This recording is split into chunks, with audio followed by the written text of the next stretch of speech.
Hi dear students, in last video we discussed about the introductory part of the chapter why do we fall ill, and we discussed about the what is health and what are the factors affecting health and what is disease free, and also about the types of disease based on duration, right? And today we are going to discuss about the types of disease based on occurrence and spread.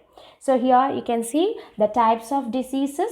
So these two we already discussed, that is acute and chronic diseases, and this is based on duration or the severity. Yeah, and non-infectious and infectious disease which we are going to discuss today, and this is based on the occurrence and spread. Okay, now we will discuss these diseases in detail. So first one, again we will revise it, that is acute disease, which already discussed. That means the disease which lasts in the body for a short period of time. Okay, that means it is also known as short term disease, and it will not cause any drastic changes in the patient's body. Okay, as it is very short time, it will remain in a body for very short period of time. So examples are cough, cold, common cold, etc. And here you can see the common cold, yeah, the virus. So common cold has actually no cure, and they can live for hours outside the body. Okay, so what are the symptoms for it? So the person will be having fever. We all might have experienced this, right?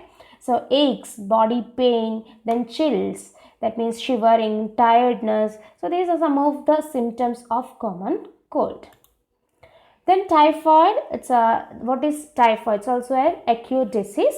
So the Salmonella typhi is the bacteria which cause typhoid. So please make a note of it in your notebook. Salmonella typhi causes typhoid. So name the bacteria which cause typhoid. It is Salmonella typhi. So here you can see the common symptoms seen in a patient, that is loss of appetite, abdominal cramps, that is pain, diarrhea, loose motion, fever, nausea, that means feeling like vomiting, yeah, then vomiting. So these are some of the symptoms of typhoid.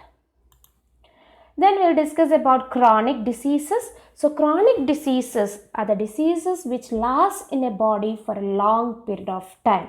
So as the disease will remain in a body for a long period of time, definitely it will bring changes in that body. So drastic changes, or that by seeing that patient itself, that person itself will come to know that that patient is having some diseases. So drastic effect on the health.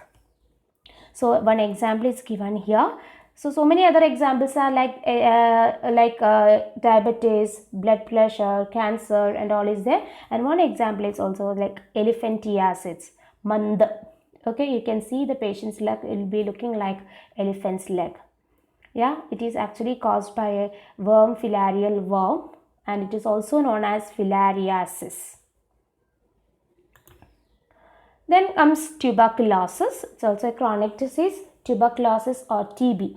Okay, so the bacteria which cause tuberculosis is Mycobacterium tuberculosis. Please make a note of it. Mycobacterium tuberculosis causes tuberculosis or TB. And it mainly affects the lungs. So name the disease which affect the lungs. Can give an example, tuberculosis. So the droplets from a cough or a sneeze by an infected person, it will spread to a healthy person. Then here you can see the picture of a skin cancer on face. Then comes to the infectious or non-infectious diseases. So first we'll see about infectious disease, or it is also known as communicable disease. Okay, so from that word itself it's clear, right? Infectious, infecting somebody.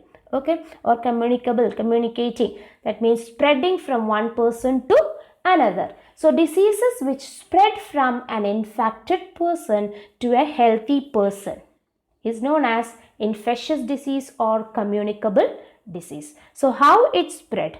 It can spread through air, water, food, vector.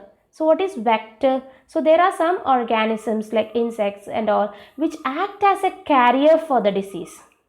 Okay, so those diseases are known as vector-borne diseases. Okay, so diseases can be carried from a person, infected person, to a healthy person through vectors also.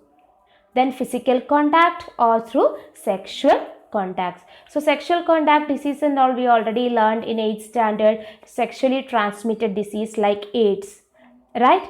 Then here you can see some of the examples of infectious disease, that is common cold, chicken pox, measles, typhoid, cholera, tuberculosis, malaria and AIDS. Actually malaria and all is a vector-borne disease.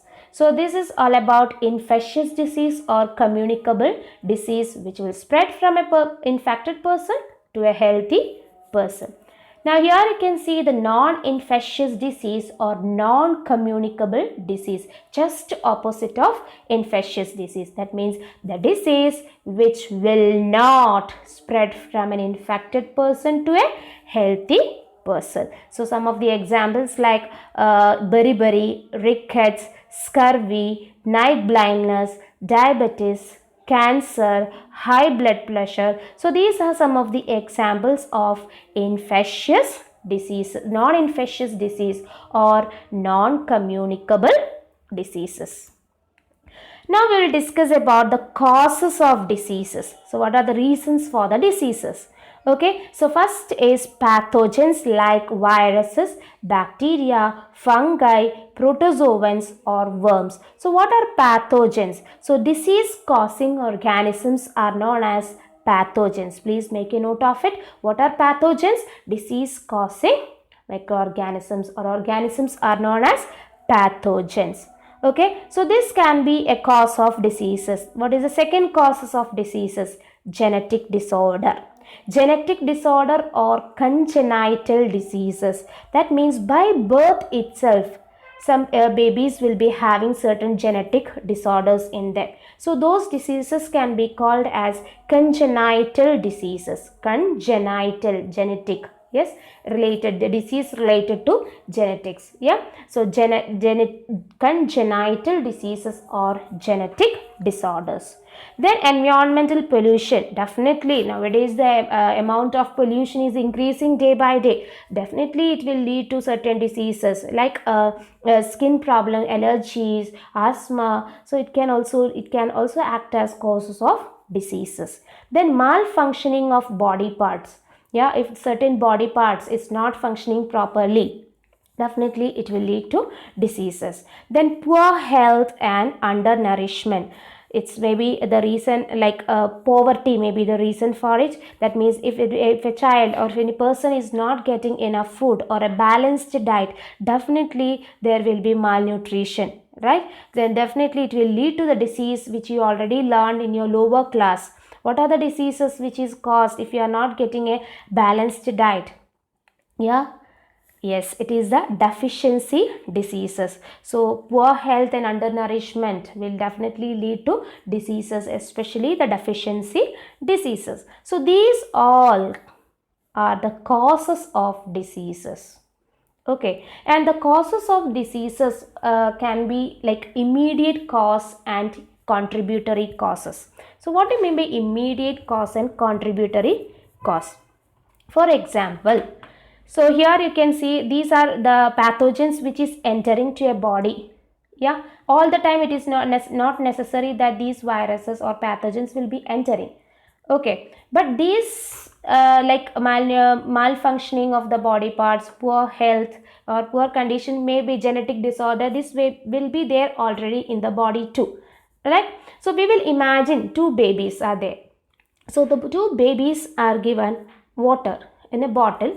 Same water in the bottle is been given to, same water in two bottles given to two babies, and one among them is suffering from loose motion after drinking the water. So what may be the reason? So the reason may be like the immediate cause. What may be the reason for that baby to get the loose motion? The immediate cause of the disease may be the viruses causing diarrhea which entered to that baby's body. Yeah, so that virus can act as immediate cause of the disease. But the same water is being drank by the other child. That child didn't get the disease.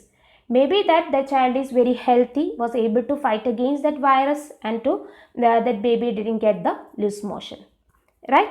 But this child, immediate cause virus is entered, but already before drinking that water itself, the baby was not that much fit enough and was very weak because of poor nourishment, and was not able to fight against that virus. So these all factors in the body which was existing added on to the immediate cause, that is along with viruses. At the end, the result was that the baby was suffering from loose motion. So there can be the causes like immediate cause and contributory cause. Okay, so this is all about the causes of diseases. Now we need to study about the infectious agents, which will be discussed in the next video. Thank you.